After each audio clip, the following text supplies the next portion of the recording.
Hey, this is Joe Bakhmutsky. I'm the creator of Simplify Cancer. Today I want to talk about one of the big three things that has helped me to get through the craziness and the stress and the uncertainty that comes with cancer. Because isn't it true that with cancer you're constantly waiting for something to happen? Like I know that right now I'm waiting for my scan results, right, to see if the cancer has come back or not, and it's freaking me out. And to be honest, this one thing, poise, what I call poise, is the one thing that is really helping me right now to stay on top of it. One thing that is helping me through it. And it's kind of like in the old photos, if you if you have old family photos, black and white photos from 50s or 60s or the 70s or whenever they are from, you see that in those photos the people have a completely different facial expression. They look at the world in a different way. It's like they're really looking at something that is infinitely more interesting than we do. And it's weird, huh? They've got this poise. That's what I call poise. They have this way of wanting to be seen and to be remembered in a certain way. They want to be seen and remembered in a very particular way. Because isn't it true that everyone sees you in a very particular, unique way, right? And this isn't something that just comes from happening once. It kind of happens gradually. It builds up over time, layer upon layer of memories, of different interactions, of different conversations. And I know that it kind of may seem like this incredibly complex process that you have no control over. But at the same time, we kind of influence it unconsciously, because every time you're talking to someone, every time you're with them, you're building upon the way that they see you, the way that they're going to remember you, the one powerful feeling that they're going to have when they think of you. And that's really powerful because you can also influence it. And when you do, something really magical happens. Well, first of all, the person can see you in a kind of different light. But most of all, it can really affect the way that you feel inside. Like, let me explain. I really stumbled upon it by accident. I was going through my cancer treatment and I was playing with my 3-year-old son. And I was kind of just looking at him and I was thinking, well, how does he see me? Like, as dad, as a person, how is he going to remember me? And I started to kind of think, well, how do I want him to see me? How do I want him to remember me? And not in some negative way, because I'm definitely going to die, but just, when he grows up, or just with time, just with the way that anyone sees you, right?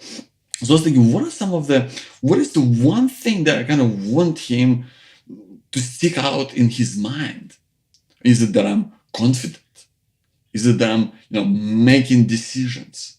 Is it that I'm a man of my word?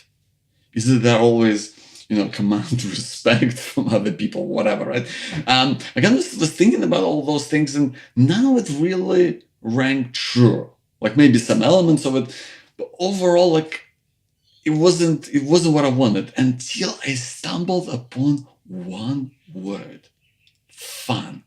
I realized fun. That's what I want. That's how I want him to see me. And as soon as I would see him, this word fun would just pop up in my mind, and I would just go off, and I would go, yeah, and we'd start doing something different. I'd start chasing him, and we'd be laughing and just running around the house, or we'd be having a pillow fight, or we'd be going into some adventure in the backyard. It just completely transformed our interaction, just everything we did together. Like I could see this instant change in him. Like it was completely different. Like, he saw me and he instantly just lit up. because he knew you would be doing something crazy, something fun, something unexpected, you know. But even what's probably even more important is the way that it made me feel. It made me feel just so full of life and so full of joy because I wasn't thinking about anything else. I wasn't thinking about my test results. I wasn't thinking about cancer. I wasn't thinking about what might happen. I was just in it. I was just there. I was just present. I was just totally in the moment, you know? And when I started to apply that with other people, with my wife, with my mom, I kind of was thinking, well, what is the one key thing that I want to get across? One thing, sort of defining quality, one sort of angle that they want to see from me. It's what I call this process selective memory, because you're kind of choosing what side you want people to see, what side you want to kind of emphasize, because I want to carry the torch for really being the best person that I can be, right, with or without cancer. I just want to be the best person that I can be in the way that I want to be for that person that is important for me. And and for you, like when you think of this selective memory of how you want to be, this person that you care about, the person that you look forward to seeing, well, what how do you want them to see you? What is the one thing that you want to stand out when they think of you? What is going to be the one feeling that they get when as soon as they think of you, right? What is that? How is that going to define your interaction with them? And the beautiful thing is that you can, once you get this into your head, and once you start interacting with that person, you kind of remind yourself at first, but after a couple of interaction, it just goes on autopilot. You don't have to think about it. It just happens naturally. It just happens. It just becomes like this natural extension, this the next logical step, like evolution of your relationship, because it just becomes so natural. You don't have to think about it. It's like it was always there.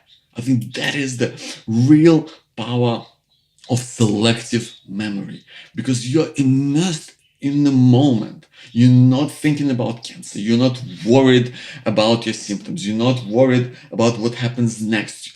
You're just there, present. You're living in the moment. And that is when you develop this poise. You develop this feeling of being alive right here, right now, because nothing else matters.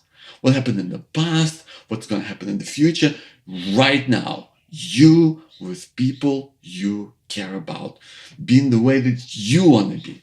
That is the one key thing, poise, this presence that you develop. That is the one key thing that is going to help you through the uncertainty and the worries that come with cancer. I hope it's been helpful. Let me know what you think. Leave a comment below or shoot me an email. My name is Joe. My email is joe@simplifycancer.com. Thank you so much for watching. I'll see you soon.